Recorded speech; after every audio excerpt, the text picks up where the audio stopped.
Bonjour tout le monde, nous sommes aujourd'hui lundi 9 décembre et j'ouvre le 5e vlog. Je commence avec un visionnage que j'ai fait ce week-end avec mon mari et deux de mes amis. Il s'agit du film Le Comte de Monte-Cristo. Je vous en avais parlé dans un de mes précédents vlogs et je vous avais dit que donc je l'ai vu cet été au cinéma en juillet et j'ai eu un énorme coup de cœur pour ce film et j'avais évidemment très hâte de le revoir. Je l'ai acheté en Blu-ray là très récemment. Et donc j'avais proposé à deux de mes amis de se joindre à nous pour ce visionnage. Un de mes amis l'avait déjà vu au cinéma et l'autre ami ne l'avait encore jamais vu. Donc c'était super chouette de se retrouver tous les quatre pour regarder ce film à nouveau. Et donc moi, eh bien, l'émotion est intacte. J'aime toujours ce film vraiment beaucoup. Donc en gros, pour ceux qui ne connaissent pas du tout l'histoire, je vous la fais en une phrase parce que franchement, moi, je ne connaissais rien du tout de cette histoire du comte de Monte-Cristo. Donc le mieux, c'est quand même de se lancer dedans sans trop en savoir. Ce serait dommage de gâcher la surprise. Donc en gros, le héros, il s'appelle Edmond Dantès. Un jour, il va se faire trahir et son unique but sera de se venger de ceux qui l'ont trahi. Voilà, c'est la phrase qui résume ce film. Alors évidemment, il y a plein d'autres choses. C'est un film qui dure 3 heures, donc vous vous rendez bien compte que l'histoire est quand même bien complexe. Mais en tout cas, voilà, moi ce que j'aime dans ce film, c'est tout en fait. L'attachement au personnage qui est énorme et surtout Edmond Dantès. J'ai énormément d'empathie pour cet homme-là avec tout ce qu'il va traverser. On ne peut pas ne pas être empathique, c'est impossible. Mais en fait, tous les personnages sont hyper bien campés, que ce soit les gentils, les méchants. Les acteurs sont exceptionnels. Pierre Ninet est exceptionnel dans ce rôle d'Edmond Dantès. C'est vraiment... Enfin voilà, il est exceptionnel. Les émotions sur son visage, c'est vraiment... il arrive à nous percuter avec... Enfin moi, personnellement, il me percute avec rien que son visage, ses émotions, c'est un truc de fou, il joue super bien. Et les autres acteurs aussi. C'est vraiment des super bons acteurs qu'on a là. L'ambiance du film est très sombre et très noire. Voilà, c'est une histoire quand même de vengeance, de justice. Donc le film est très sombre et pourtant d'habitude c'est pas forcément ce genre de d'ambiance moi qui me plaît. Hein. Je suis plutôt dans le feel good et le cocooning et le tout mignon. Mais franchement ouais là c'est ça qui me plaît dans ce film aussi, ce côté très sombre. Les musiques, alors évidemment les musiques, c'est exceptionnel aussi. Les musiques sont tellement belles et nous transportent vraiment, ça aide encore plus à aimer ce film. Quand on a ces musiques en fond de certaines scènes, ça met tellement d'émotions. Donc ma musique préférée de tous les temps de ce film, c'est la musique du Trésor. Je vous invite à l'écouter. Je l'ai même mis en sonnerie de portable quand on m'appelle. Eh bien c'est le Trésor, la musique du Trésor du Comte de Monte-Cristo. Voilà pour la petite anecdote. Je vous mets le lien dans la barre d'infos de cette musique si vous voulez aller l'écouter. Elle est vraiment génialissime. Et de toute façon, toute la playlist du film, franchement, j'adore. Vraiment, les musiques sont au top du top. Et ce que j'aime dans ce film, eh bien, c'est quand même qu'il y a beaucoup de sentiments universels que n'importe lequel d'entre nous peut connaître ou a pu connaître ou connaîtra dans sa vie. Que ce soit l'amour, la haine, l'amitié, la trahison, l'envie de vengeance, l'envie de justice. C'est vraiment des sentiments qui existent depuis toujours et dans ce film, ils sont vraiment mis en avant, je trouve. Et on peut, je pense, se reconnaître en certains des personnages, notamment en Edmond Dantès. Ça faisait des années que j'avais pas ressenti ça pour un film, donc en fait il arrive directement dans mon top 3 des meilleurs films, de mes films préférés de tous les temps en fait. Voilà, c'est un film que je trouve exceptionnel, gros coup de cœur. Vraiment, je le reverrai évidemment une 3e fois et plus s'il le faut. Je ne peux que vous encourager à découvrir Le Comte de Monte-Cristo si vous ne l'avez pas vu. Et j'ai très hâte de lire le livre aussi que j'ai acheté il y a pas longtemps et je reviendrai vous en parler pour vous dire mon avis, si j'ai aimé ou pas, si voilà, par rapport au film, ce que j'en ai pensé. Mais en tout cas, c'est une histoire magnifique, très touchante, poignante, bouleversante, je dirais même. Et quand je vous parlais d'émotions tout à l'heure, effectivement, quand le film s'est terminé, j'ai quand même versé quelques larmes, comme au cinéma. Voilà, l'émotion est intacte. Moi, ces personnages me touchent beaucoup et voilà. Donc, si avec tout ça, je ne vous ai pas convaincu, eh bien, je ne sais plus quoi faire pour vous. Sinon, niveau lecture, j'ai lu le petit album jeunesse que j'ai acheté à Cultura l'autre jour, dont je vous ai également parlé. Noël à Poudlard, donc Harry Potter à l'école des sorciers de J.K. Rowling et illustré par Zi Gao. Donc je sais pas si le texte est... Alors ils disent que le texte est tiré de Harry Potter à l'école des sorciers, je ne sais plus exactement si le texte est exactement le même ou s'ils l'ont un peu adapté pour la jeunesse. Ça je ne saurais dire, je vous avoue que je suis pas allée revérifier dans le livre. Mais donc j'ai passé un très très bon moment avec ce petit album jeunesse. C'est vraiment... alors on est vraiment dans l'esprit de Noël. Les illustrations sont superbes. Vraiment j'adore ces illustrations. Toutes les pages, c'est un émerveillement. Elles sont magnifiques, ces illustrations. Et l'histoire, eh bien voilà, on est vraiment dans la magie de Noël, surtout avec Harry qui est à Poudlard et c'est sa première année à Poudlard et en plus il y a ses amis qui sont là avec lui, donc notamment Ron évidemment et ses frères qui sont là pour fêter Noël avec lui et surtout Harry qui ne s'attend pas à avoir des cadeaux parce que bah voilà il a pas vraiment de famille ou en tout cas le peu de famille qui lui reste voilà vous connaissez les Dursley quoi. Du coup, bah, évidemment, il va avoir des cadeaux de ses nouveaux amis et c'est magique, quoi. Ce petit album jeunesse est vraiment dans l'esprit de Noël, donc j'ai vraiment pris plaisir à le lire. Donc si vous cherchez des albums jeunesse de Noël, eh bien n'hésitez pas à vous procurer celui-ci. En plus, c'est Harry Potter, donc si vous aimez, eh bien c'est que du bonus. Mais je vous le conseille, juste le prix, voilà, c'est un petit peu cher je trouve, c'est 19,90 €. Mais en tout cas, voilà, moi je suis contente de l'avoir, il va rejoindre ma collection de livres d'Harry Potter. Je vous reprends, nous sommes aujourd'hui le dimanche 22 décembre. Oui, ça fait un petit moment que je suis pas revenue enregistrer le vlog. J'ai eu des journées bien chargées ces derniers temps. Du coup, je n'ai pas réussi à trouver de temps pour venir continuer ce vlog. Mais voilà, c'est enfin chose faite, donc je voulais vous parler des derniers visionnages que j'ai fait ces dernières semaines, ces derniers jours, dernières semaines, oui. Donc j'ai tout d'abord vu la saison 1 et la saison 2 de la série Arcane sur Netflix. Donc c'est une série qui a été adaptée du jeu vidéo League of Legends. Donc c'est une série que j'ai connue grâce à mon mari qui l'a vue il y a 3 ans, parce qu'il me semble que la première saison est sortie en 2021 sur Netflix. À l'époque, ça m'intéressait pas du tout, même s'il avait essayé de me convaincre, mais voilà, ça m'intéressait pas des masses. Et là, avec la sortie de la saison 2, il y a notamment mes collègues qui m'en ont parlé, qui adoraient en fait. Et du coup, à force que tout le monde me parle de cette série, eh bien j'ai décidé de la regarder. Donc l'histoire est hyper complexe, donc je vous résume juste en 2 phrases. Donc au tout début, on suit 2 sœurs, donc Powder et Vi, avec un groupe d'amis. Et en fait, ça se situe dans un monde vraiment futuriste, une ville futuriste avec un côté steampunk. Et donc voilà, il y a des conflits entre notamment ce qu'on appelle les gens d'en haut et les gens d'en bas. Donc pour résumer, les gens d'en haut, c'est les gens riches et puis les gens d'en bas, c'est les gens pauvres. Et voilà, il va se passer tout un tas de choses pour ces peuples-là, avec de la magie, etc. Il va vraiment y avoir plein de choses dans cette série, des histoires de famille, etc. Donc dans l'ensemble, c'est une série que j'ai plutôt bien appréciée, même s'il y a des épisodes qui m'ont un peu perdue, j'ai pas forcément tout compris. Et des passages qui ne m'ont pas du tout intéressée, des personnages aussi qui ne m'ont pas du tout intéressée. Ce qui m'a le plus touchée et ce que je retiendrai de cette série, c'est la relation des 2 sœurs entre Powder et Vi. Voilà, ça m'a énormément touchée.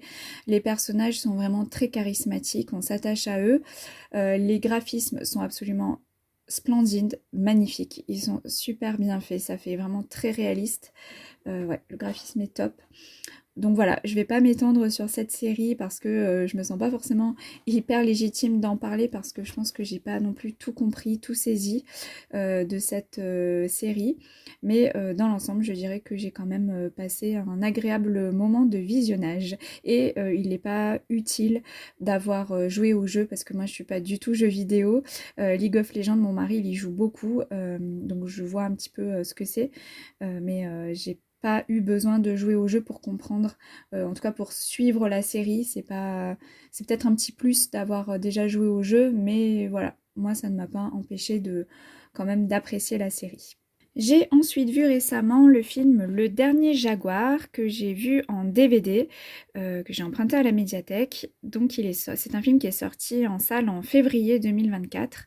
À l'époque, j'avais vu la bande-annonce et je m'étais dit ça a l'air d'être un film très chouette. Donc du coup, bah là, vu qu'on l'avait acheté pour la médiathèque, eh bien je l'ai regardé. Donc on suit une petite fille qui s'appelle Autumn qui grandit dans la forêt amazonienne et qui grandit aux côtés d'un bébé jaguar. Mais l'année des 6 ans de cette petite fille, un drame contraint Autumn avec son père à retourner vivre à New York. Et en fait, au tout début du film, on est 8 ans plus tard, donc Autumn est devenue une jeune ado. Qui va au collège, voilà, qui a une vie new-yorkaise tout à fait banale, qui vit avec son papa. Et eh bien, elle n'a jamais oublié son ami le jaguar. Et donc un jour, alors que son papa va recevoir un courrier de sa famille qui est restée là-bas en Amazonie et qui explique que le jaguar est en danger parce qu'il y a du trafic d'animaux dans cette partie de la forêt. Et du coup, Autumn va tout faire pour aller sauver son ami le jaguar. Voilà, en gros, c'est ça le début de l'histoire. Donc, c'est un film que j'ai beaucoup aimé. C'est très, très, très touchant. J'ai pleuré plusieurs fois. Voilà, cette relation entre la petite fille et le jaguar, c'est absolument magnifique. C'est voilà, très, très, très émouvant. Après, voilà, l'histoire est pas non plus dingue non plus. Il y a quand même des incohérences et des grosses facilités dans ce film, mais on sait très bien qu'en voyant ce genre de film, il ne faut pas s'attendre à avoir des scènes tout à fait crédibles tout le temps. Mais voilà, pour le côté émouvant, c'est très beau. Il y a des scènes très drôles aussi, puisque eh bien, il va y avoir un personnage qui va s'embarquer dans cette aventure avec la petite fille. Je vous laisserai voir de qui il s'agit, mais c'est un personnage qui est très très drôle et qui apportait beaucoup d'humour à ce film. Voilà, donc entre tendresse et humour, c'est un film que je vous recommande si vous aimez ce genre-là, et puis la relation avec les animaux, la préservation de la nature. Il y a aussi quand même une grosse critique envers eh bien, tous voilà, les trafiquants d'animaux notamment, et la forêt amazonienne qui malheureusement voilà, est détruite par tout un tas de facteurs. Donc voilà, c'est un très beau film, mais à ne pas regarder pour la crédibilité, quoi. Voilà, c'est qui laisse quand même à désirer. Et enfin, je vous parle de la série Cat Size, qui est donc passée sur TF1 en novembre, là, le mois dernier. Je ne l'ai pas regardée lorsqu'elle passait sur TF1, je l'ai regardée en replay. Et vu que je me suis rendu compte qu'il restait très très très peu de temps avant que cela disparaisse du replay, et bien avec mon mari on s'est enchaîné tous les épisodes, il y en avait 8 en 2 jours. Voilà, donc on s'est bouffé la série Cat Size, donc avec comme actrice principale Camille Lou, Constance Labbé et Claire Romain. Donc elles incarnent en fait 3 jeunes femmes, Alexia, Tamara et Cilia, qui vont se retrouver au tout début de la série. Elles se retrouvent après des années de séparation. Et elles vont s'apercevoir qu'une œuvre d'art ayant appartenu à leur père, qui était galeriste d'art, eh bien, réapparaît alors que c'était censé avoir disparu lors d'un incendie de la galerie d'art où leur père est mort.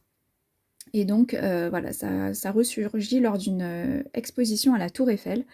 Donc elles vont décider de prendre pas mal de risques pour découvrir ce qui se passe derrière ce tableau. Et très rapidement, il va y avoir une sorte de bobines de fil et quand on tire dessus, on s'aperçoit qu'il y a pas mal de choses.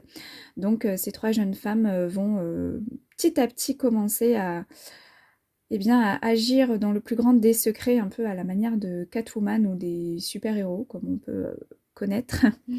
Donc c'est une série moi que j'ai vraiment beaucoup aimé, je me suis régalée à chaque épisode. Alors le petit souci c'est que comme on a enchaîné les épisodes à la suite quasiment, il y avait il y avait une sorte de redondance quand même dans les épisodes. Puisque dans chaque épisode, il y avait à chaque fois une sorte de mini-enquête. Et donc, voilà, c'était très redondant dans le schéma narratif, en fait. Je pense que si on les avait vus plus espacés, moi, perso, j'aurais encore pris plus de plaisir à regarder la série. Mais malgré tout, j'ai passé un très bon moment devant. J'ai beaucoup aimé les 3 sœurs, j'ai beaucoup aimé voilà tout ce côté-là d'espionnage un peu, hein, c'est ce côté un peu espion. Moi j'adore ça dans les films, j'adore James Bond par exemple, et puis d'autres films comme ça où il y a de l'espionnage, voilà, un peu une double identité comme les super-héros aussi, hein, j'adore. Donc voilà, j'ai vraiment beaucoup aimé cette série, donc il va peut-être y avoir une saison 2. Si on en croit la fin de la saison 1, ça amène une saison 2. On verra bien s'ils la font. Mais en tout cas, ouais, je suis bien contente d'avoir vu Cat Size, sachant que je ne connaissais pas du tout l'animé dont il a été adapté. Un animé qui est sorti dans les années, je sais pas, 80-90. En tout cas, mon mari, il regardait ça un petit peu quand il était petit. Moi, je n'avais jamais connu ça, mais ouais, j'ai passé un très bon moment devant cette série. Et pour terminer, je vais vous parler d'une BD que j'ai lue tout récemment, que j'ai empruntée à la médiathèque. Il s'agit de La longue marche des dindes de Léonie Bischoff et Kathleen Carr aux éditions Rue de Sèvres. Donc c'est une BD, c'est une histoire qui se passe au milieu du 19e siècle. On y suit un jeune garçon, Simon, qui vient d'être diplômé d'office par son institutrice qui l'encourage à découvrir le monde, à partir explorer ce qui l'entoure.